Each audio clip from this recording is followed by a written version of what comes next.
Hi மக்களே, மழை டைமில் ஸ்கூட்டி ஓட்டும் போது என் ஹஸ்பண்ட் வந்து இந்த மாதிரி தான் ட்ரெஸ் பண்ணுவாங்க. எப்படின்னா, உள்ளே ஒரு ஸ்வெட்டர் போட்டு மேலே ரெயின் கோட் போட்டு அதுக்கு மேலே தார்ப்பா கட்டிட்டு அப்படி போனால் தான் நனையாமல் போக முடியும். அவங்கள வேலைக்கு அனுப்பிட்டு நானும் கடைக்கு கிளம்பிட்டேங்க. இன்றைக்கி ஒரு முக்கியமான இடத்துக்கு போகிறோம். எங்கே அப்படின்னா, என் பையனோட ஸ்கூலுக்கு தான் போகிறோம். இன்றைக்கி வந்து பேரண்ட்ஸ் மீட்டிங், இந்த வருஷத்தோடைய ஃபர்ஸ்ட் பேரண்ட்ஸ் மீட்டிங். அதனால் கம்பல்சரி போயே ஆகணும் அப்படின்ட்டு கிளம்பிட்டு 2 ஸ்வெட்டர் வச்சுருக்கேங்க. ஒன்று போட்டிருக்கேன்னா ப்ளூ கலரு, இன்னொன்று வெள்ளை கலரு மடித்து வச்சுருக்கேன்.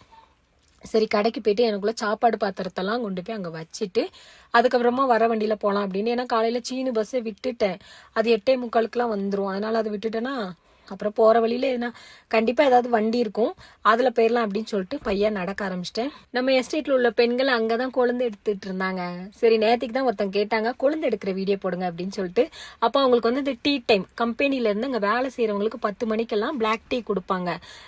அந்த டைம் தான் நாங்களும் போன நேரம். அதுதான் உடனே நீயும் டீ குடிக்கிறியா அப்படின்னு கேட்டாங்க. உடனே நானும் வாங்கிட்டேன். எல்லாரோடையும் உட்காந்து டீ எல்லாம் குடிச்சிட்டு அப்படியே போகலாம் அப்படின்னு சொல்லிட்டு. இந்த பிளாக் டீ வந்து நல்ல டேஸ்ட்டாக இருக்குங்க. நம்ம நார்மலாக நம்ம வீட்டில் போடுறதுலையே அந்த மழை நேரம் குளிருக்கு டெய்லியுமே இவங்களுக்கு இந்த டீ டைமில் வந்து டீ கொடுப்பாங்க.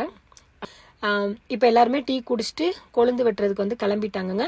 இப்படி தான் கொழுந்து வெட்டும் போது பெண்கள் வந்து மேலே இந்த இடுப்பு கட்ட தாள் இதெல்லாம் கட்டிட்டு தான் போவாங்க. ஆனால் அட்டை நிறையா இருக்குங்க. இந்த தேயிலை செடிக்குள்ளெல்லாம் இஷ்டம் போல் அட்டை இருக்கும். இந்த மாதிரி கொழுந்தெல்லாம் பறித்து இப்படி தாங்க சாக்கில் கட்டி வைப்பாங்க. இதை தான் ஃபேக்ட்ரிக்கு கொண்டு போய் அந்த டீ ப்ராசஸ் வந்து ஸ்டார்ட் பண்ணுவாங்க.